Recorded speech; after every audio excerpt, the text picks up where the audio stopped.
Everyone, welcome back to my channel. ನಾನಿವತ್ತು ನಿಮಗೆ ಮನೇಲೆ ಹೇಗೆ ಹೇರ್ ಆಯಿಲ್ನ ಮಾಡ್ಕೋಬೇಕು ಅಂತ ತೋರಿಸ್ತಾ ಇದ್ದೀನಿ. ನನಗೊಂದು ನಡುವೆ ತುಂಬಾ ಹೇರ್ ಫಾಲ್ ಆಗ್ತಾ ಇತ್ತು. ಅವಾಗ ನಾನು ಈ ಥರ ಕೊಬ್ಬರಿ ಎಣ್ಣೆ ತೊಗೊಂಡು ಬಂದು ಮನೇಲೆ ಒಂದು ಹೇರ್ ಆಯಿಲ್ ಪ್ರಿಪೇರ್ ಮಾಡ್ಕೊತಾ ಇದ್ದೆ. ಅವಾಗಿಂದ ನನಗೆ ಹೇರ್ ಫಾಲ್ ಎಲ್ಲ ಕಮ್ಮಿ ಆಯಿತು, ಮತ್ತು ಕೂದಲು ಚೆನ್ನಾಗಿ ಕೂಡ ಬೆಳೀತಾ ಇದೆ ಸಿಲ್ಕಿಯಾಗಿ. ಇದಕ್ಕೆ ನಾನು ಕಾಸ್ಕೋಯಿಂದ ಒಂದು 2 ಲೀಟ್ರದ್ದು ಇದು ವರ್ಜಿನ್ ಕೊಕೊನಟ್ ಆಯಿಲ್ ತೊಗೊಂಡು ಬಂದಿದ್ದೀನಿ. ಹಾಗೆ ಅಲೋವೆರಾ ಕೂಡ ತಂದಿದ್ದೀನಿ. ಇದನ್ನು ಕಟ್ ಮಾಡಿ ಜೆಲ್ ತೊಗೋಬೇಕು ಫಸ್ಟು. ಇದು ಅಲೋವೆರಾ ಎಲ್ಲ ಹಾಕೋದ್ರಿಂದ ತುಂಬಾ ಸಿಲ್ಕಿಯಾಗಿ ಚೆನ್ನಾಗಾಗುತ್ತೆ, ಸ್ಮೂತ್ ಆಗುತ್ತೆ ಹೇರ್ ಎಲ್ಲ, ಮತ್ತು ಡ್ಯಾಂಡ್ರಫ್ ಕೂಡ ಕಮ್ಮಿ ಆಗುತ್ತೆ. ಇದಕ್ಕಿನ್ನೂ ಬೇರೆ ಎಲ್ಲ ಏನೋ ಕೆಲವೊಂದು ಇಂಗ್ರೀಡಿಯೆಂಟ್ಸ್ ಇನ್ನೂ ಬೇರೆ ಹಾಕ್ತೀನಿ, ಅದನ್ನು ಏನೇನು ಮಾಡ್ತೀನಿ ಅಂತ ತೋರಿಸ್ತೀನಿ. ಹಾಗೆಯೇ ಇವತ್ತು ಮೂಲಂಗಿ ಸಾಂಬಾರು ಕೂಡ ಮಾಡ್ತಾ ಇದ್ದೀನಿ. ಹೋಟೆಲಲ್ಲೆಲ್ಲ ಮಾಡ್ತಾರಲ್ಲ ಆ ಥರ ಮೂಲಂಗಿ ಸಾಂಬಾರು ಕೂಡ ಮಾಡ್ತಾ ಇದ್ದೀನಿ. ಮನೆಗೆ ಯಾರಾದರೂ ಅನ್ಪ್ಲ್ಯಾಂಡಾಗಿ ಬರ್ತಾರೆ ಅಂದರೆ, ಗೆಸ್ಟ್ಗಳು, ಫ್ರೆಂಡ್ಸ್ ಯಾರಾದರೂ ಬರ್ತಾರೆ ಅಂದರೆ ನೀವು ಈ ಥರ ಮಾಡ್ಕೋಬೋದು ಸಾಂಬಾರನ್ನ. ಇದಕ್ಕೆ ಯಾವುದೇ ರೀತಿ ಕಾಯಿ ಕೂಡ ಯೂಸ್ ಮಾಡ್ತಾ ಇಲ್ಲ, ಮತ್ತು ಖಾರನೂ ಏನು ರುಬ್ಬಿ ಹಾಕೋದಾಗಲಿ ಆ ಥರ ಎಲ್ಲ ಏನಿಲ್ಲ. ತುಂಬ ಈಸಿಯಾಗಿ ಬೇಗ ಆಗುತ್ತೆ, ಅದನ್ನು ತೋರಿಸ್ತೀನಿ. ಇವಾಗ ಫಸ್ಟ್ ಹೇರ್ ಆಯಿಲ್ ಮಾಡ್ಕೊಳ್ಳೋಣ. ಇದಕ್ಕೆ ನಾನು ಇದು ಅಲೋವೆರಾ ಎಲ್ಲ ಕಟ್ ಮಾಡಿ ಜೆಲ್ ತಕ್ಕೋತೀನಿ. ಇವಾಗೆಲ್ಲ ರೆಡಿ ಮಾಡ್ಕೊಂಡಿದ್ದೀನಿ. ಹಾಗೆ ಇದಕ್ಕೆ ಕೆಲವೊಂದು ಇಂಗ್ರೀಡಿಯೆಂಟ್ಸ್ನ ಪೌಡ್ರು ಕೂಡ ಮಾಡ್ಕೊಂಡು ಹಾಕೋಬೇಕು, ಅದಕ್ಕೆ ಮಿಕ್ಸಿ ಎಲ್ಲ ಇಟ್ಕೊಂಡಿದ್ದೀನಿ. ಇವಾಗ ಫಸ್ಟ್ ಇದನ್ನು ಸಿಪ್ಪೆ ಎಲ್ಲ ತಕ್ಕೊಳ್ಳೋಣ ಅಲೋವೆರಾದು. ಫಸ್ಟ್ ಈ ಥರ ಎಡ್ಜಸ್ನ ಕಟ್ ಮಾಡಿಕೊಂಡು ಆಮೇಲೆ ಪೀಲ್ ಆಫ್ ಮಾಡ್ಕೊಳ್ಳೋಣ.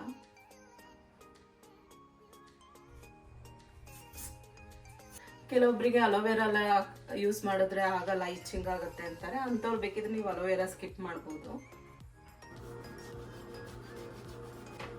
ನೋಡಿ ಈ ಥರ ಕಟ್ ಮಾಡಿ ಇವಾಗ ಜೆಲ್ ತಗೊಂಡಿದ್ದೀನಿ ನಾನು. ಓಕೆ, ಇವಾಗ ಒಂದು ಬೌಲ್ಗೆ ಈ ಥರ ಸಣ್ಣ ಸಣ್ಣದಾಗಿ ಪೀಸ್ ಮಾಡಿ ಹಾಕೋತಾ ಇದ್ದೀನಿ. ಇದಕ್ಕೆ ಇವಾಗ ಮೆಂತೆ ತಗೊಂಡಿದ್ದೀನಿ, ಇದನ್ನು ಪೌಡ್ರ್ ಮಾಡ್ಕೊಳ್ಳೋಣ. ಇದಕ್ಕೆ ಆಲ್ಮೋಸ್ಟ್ ಇದರಲ್ಲಿ 1 ಕಪ್ ಅಷ್ಟು ಮೆಂತೆ ತಗೊಂಡಿದ್ದೀನಿ. ನೋಡಿ ಇದಕ್ಕೆ ಇದು ಕಲೋಂಜಿ ಅಂತ ಬರುತ್ತಲ್ಲ, ಇದನ್ನು ಕೂಡ ಹಾಕೋತಾ ಇದ್ದೀನಿ. ಇದನ್ನು ಸ್ವಲ್ಪ ಪೌಡ್ರ್ ಮಾಡ್ಕೊಳ್ಳೋಣ. ಇದನ್ನು ಅಷ್ಟೇ, ಇದರಲ್ಲಿ 1 ಕಪ್ ಅಷ್ಟು ಹಾಕೋತಾ ಇದ್ದೀನಿ.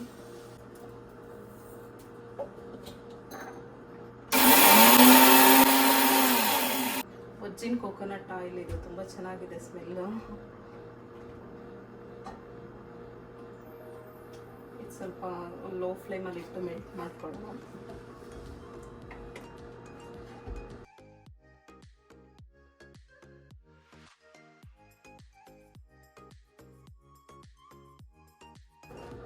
ಒಂದು 6 ಮಂತ್ಸ್ಗೆ ಆಗೋವಷ್ಟು ಮಾಡ್ಕೊಂಡು ಇಟ್ಕೊಂಡ್ರೆ ಸಾಕು ಇದು. ಆಮೇಲೆ ಖಾಲಿ ಆದಂಗೆ ಫ್ರೆಶ್ ಆಗಿ ಮಾಡ್ಕೋಬೋದು.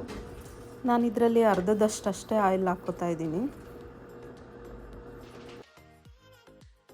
ಅಲೋವೆರಾನ ರೆಡಿ ಮಾಡಿ ಇಟ್ಕೊಂಡಿದ್ದೀನಿ. ಹಾಗೆ ಮೆಂತೆ ಮತ್ತು ಕಲೋಂಜಿ ಎರಡನ್ನೂ ಕೂಡ ಪೌಡ್ರ್ ಮಾಡಿ ಇಟ್ಕೊಂಡಿದ್ದೀನಿ. ನೋಡಿ ಇವಾಗ ಆಯಿಲ್ ಫುಲ್ ಮೆಲ್ಟ್ ಆಗಿದೆ. ಇದಕ್ಕೆ ಇದು ಪೌಡ್ರ್ ಹಾಕ್ಕೊಳ್ಳೋಣ.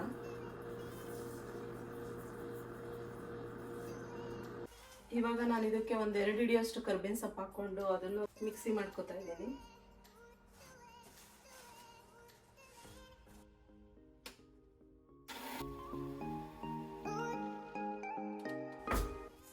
ಕರ್ಬೇವಿನ ಸೊಪ್ಪನ್ನು ನೋಡಿ ಈ ಥರ ಪೇಸ್ಟ್ ಮಾಡ್ಕೊಂಡಿದ್ದೀನಿ, ಇದನ್ನು ಹಾಕ್ಕೋತಾ ಇದ್ದೀನಿ.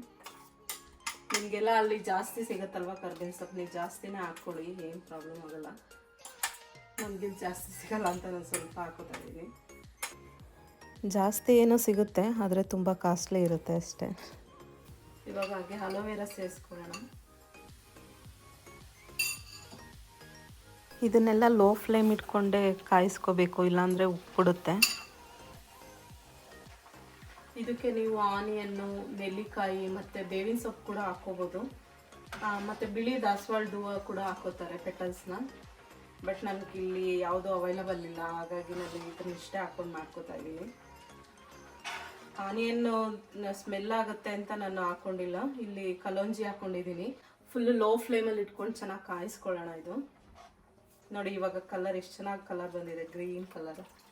ಈ ಅಶ್ವಿನಿ ಹೇರ್ ಆಯಿಲ್, ವಾಟಿಕ ಅವಾಗೆಲ್ಲ ನಾವು ಚಿಕ್ಕವರಿದ್ದಾಗ ಯೂಸ್ ಮಾಡ್ತಾ ಇದ್ವಿ, ಇದೇ ಕಲರ್ ಇರ್ತಾ ಇತ್ತದು.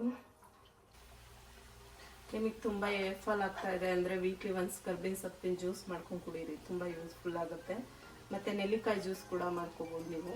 2 ಕುಡಿಯೋದ್ರಿಂದ ಹೇರ್ ಫಾಲ್ ಎಲ್ಲ ಕಮ್ಮಿ ಆಗುತ್ತೆ, ಚೆನ್ನಾಗೂ ಬೆಳೆಯುತ್ತೆ ಕೂದಲು. ನಾವು ಬರೀ ಯಾವುದೋ ಚೆನ್ನಾಗಿರೋ ಹೇರ್ ಆಯಿಲ್ ಹಾಕೋತೀವಿ, ಇಲ್ಲ ಚೆನ್ನಾಗಿರೋ ಶಾಂಪು ಯೂಸ್ ಮಾಡ್ತೀವಿ ಅಂದರೆ ಎಲ್ಲ ವರ್ಕೌಟ್ ಆಗೋಲ್ಲ. ತಿನ್ನೋ ಫುಡ್ ಕೂಡ ಚೆನ್ನಾಗಿರಬೇಕು. ಸ್ಮೆಲ್ ತುಂಬಾ ಚೆನ್ನಾಗಿದೆ. ಇವಾಗ ಇದು ಆಲ್ಮೋಸ್ಟ್ ಆಗಿದೆ, ಸಾಕು. ತುಂಬ ಹೀಟ್ ಮಾಡಿಕೊಂಡ್ರೂ ಒಂಥರ ಸೀದಂಗೆ ಆಗಿಬಿಡುತ್ತೆ.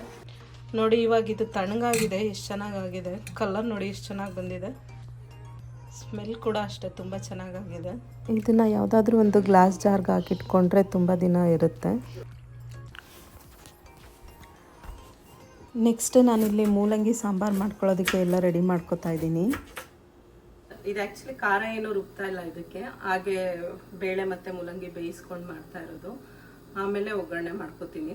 ಇದು ಆಲ್ಮೋಸ್ಟ್ ಹೋಟೆಲಲ್ಲಿ ಮಾಡ್ತಾರಲ್ಲ ಅದೇ ಥರನೇ ಇರುತ್ತೆ. ಹೇಗೆ ಮಾಡೋದು ಅಂತ ತೋರಿಸ್ತೀನಿ ನೋಡಿ. ಇವಾಗ ಇದು ಜಾಮೂನ್ ಬೌಲು, ಇದರಲ್ಲಿ 1 ಕಪ್ಪಷ್ಟು ಬೇಳೆ ತೊಳ್ಕೊಂಡು ಇಟ್ಕೊಂಡಿದ್ದೀನಿ. ಇದು ಮತ್ತು ಮೂಲಂಗಿನೂ ಹೆಚ್ಚಿಟ್ಕೊಂಡಿದ್ದೀನಿ ನಾನು. ಇದೆರಡನ್ನೂ ಇವಾಗ ಬೇಯಿಸ್ಕೊಳ್ಳೋಣ ಫಸ್ಟ್. ಇಲ್ಲಿ ನಾನು 2 ದೊಡ್ಡ ಮೂಲಂಗಿ ತೊಗೊಂಡಿದ್ದೀನಿ. ಇದಕ್ಕೊಂದು 4 ಕಪ್ಪಷ್ಟು ನೀರು ಹಾಕ್ಕೊಂಡು ಬೇಯಿಸ್ಕೊತೀನಿ. 1 ವಿಷಲ್ ಬೆಂದರೆ ಸಾಕು ಅನಿಸುತ್ತೆ. ಇದು ನಾನಿಲ್ಲ 3 ಜನ ಇರೋದ್ರಿಂದ 4 ಕಪ್ ಹಾಕ್ಕೊಂಡಿದ್ದೀನಿ ಅಷ್ಟೇ. ಈ ಕಪ್ಪಲ್ಲಿ ಸ್ವಲ್ಪ ಉಪ್ಪು ಹಾಕ್ಕೊಂಡು ಬೇಯಿಸ್ಕೊತೀನಿ. ಉಪ್ಪು ಹಾಗೆ ಸ್ವಲ್ಪ ಅರಿಶಿನ ಹಾಕೋತಾ ಇದ್ದೀನಿ ಬೇಯಿಸ್ಕೊಳ್ಳೋಕ್ಕೆ. ಇವಾಗ ಇದೊಂದು 2 ವಿಷಲ್ ಕೂಗಿಸ್ಕೊಳ್ಳೋಣ. ಅಷ್ಟೊತ್ತಿಗೆ ಒಗ್ಗರಣೆಗೆಲ್ಲ ರೆಡಿ ಮಾಡ್ಕೊತೀನಿ ನಾನು. ಈ ಸಾಂಬಾರು ಹೇಗೆ ಅಂದರೆ ನೀವು ಆ ಕಡೆ ಬೇಳೆ ಮತ್ತು ಮೂಲಂಗಿ ಬೇಯಿಸ್ಕೊಳ್ಳೋ ಅಷ್ಟೊತ್ತಿಗೆ ಈ ಕಡೆ ಒಗ್ಗರಣೆ ಮಾಡಿಕೊಂಡ್ರೆ ಬೇಗನೆ ಆಗೋಗ್ಬಿಡುತ್ತೆ. ಅದು ಬೆಂದ ತಕ್ಷಣ ಈ ಕಡೆ ಹಾಕ್ಕೊಂಡು ಮಿಕ್ಸ್ ಮಾಡಿಕೊಂಡ್ರೆ ಬೇಗ ಸಾಂಬಾರು ಆಗೋಗ್ಬಿಡುತ್ತೆ. ತುಂಬಾ ಈಸಿ ಇದೆ ಇದು, ಹಾಗೆ ಬೇಗ ಕೂಡ ಆಗುತ್ತೆ. ಈಗ ಒಗ್ಗರಣೆ ಮಾಡ್ತೀನಿ. ಮೊದಲಿಗೆ ನಾನಿಲ್ಲಿ ಆಯಿಲ್ ಹಾಕ್ಕೊತಾ ಇದ್ದೀನಿ.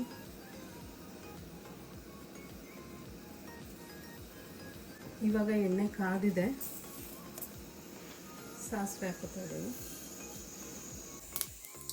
ಇವಾಗ ಸಾಸಿವೆ ಸಿಡಿತಾ ಇದೆ, ಜೀರಿಗೆ ಹಾಕೋಣ, ಬೆಳ್ಳುಳ್ಳಿ, ಮೆಣಸಿನಕಾಯಿ,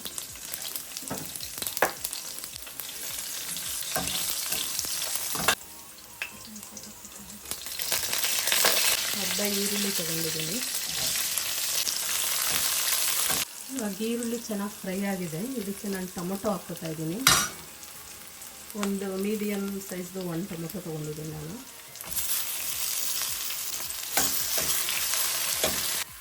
ಇವಾಗ ಇಲ್ಲಿ ಟೊಮೊಟೊ ಕೂಡ ಚೆನ್ನಾಗಿ ಫ್ರೈ ಆಗಿದೆ. ಇದಕ್ಕೆ ನಾನು 2 ಸ್ಪೂನಷ್ಟು ಸಾಂಬಾರು ಪುಡಿ ಹಾಕ್ಕೊತಾ ಇದ್ದೀನಿ.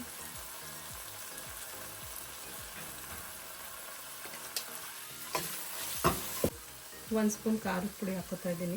ನೀವು ಖಾರ ಜಾಸ್ತಿ ತಿನ್ನೋರಾದರೆ ನೋಡಿಬಿಟ್ಟು ಹಾಕ್ಕೋಬೋದು. ಇದಕ್ಕೆ ಸ್ವಲ್ಪ ಅರಿಶಿನ ಹಾಕೋತಾ ಇದ್ದೀನಿ. ಸ್ವಲ್ಪ ಚೆನ್ನಾಗಿ ಮಿಕ್ಸ್ ಮಾಡಿಕೊಂಡು ಇವಾಗ 1 ನಿಂಬೆಹಣ್ಣಷ್ಟು ಹುಣಸೆಹಣ್ಣನ್ನ ನೆನೆಸಿಟ್ಕೊಂಡಿದ್ದೆ ನಾನು. ಹುಣಸೆಹಣ್ಣಿನ ರಸ ಹಾಕೋತಾ ಇದ್ದೀನಿ. ಇವಾಗ ಟೊಮೊಟೊನೂ ಹಾಕಿರ್ತೀವಿ, ಹುಣಸೆಹಣ್ಣು ಅದಕ್ಕೆ ನೋಡ್ಬಿಟ್ಟು ಹಾಕ್ಕೋಬೇಕು.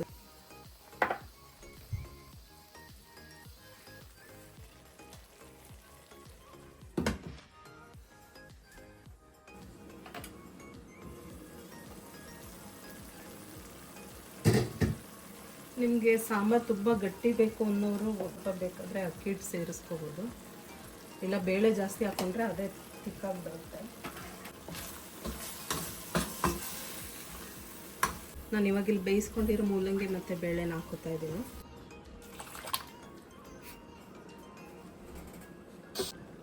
ನೋಡಿ ಇದು ಇವಾಗ ಚೆನ್ನಾಗಿ ಮಳ್ಳಿದೆ. ಇದಕ್ಕೆ ನಾನು ಇವಾಗ ಉಪ್ಪು ಸೇರಿಸ್ಕೊತಾ ಇದ್ದೀನಿ.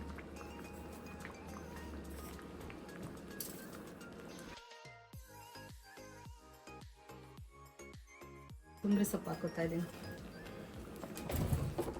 ಒಂದಿಷ್ಟು ಬೆಲ್ಲನೂ ಹಾಕೋತಾ ಇದ್ದೀನಿ. ಇಲ್ಲಿ ಒಂದು 5 ನಿಮಿಷ ಕುದೀಲಿ ಇದು. ಇವಾಗ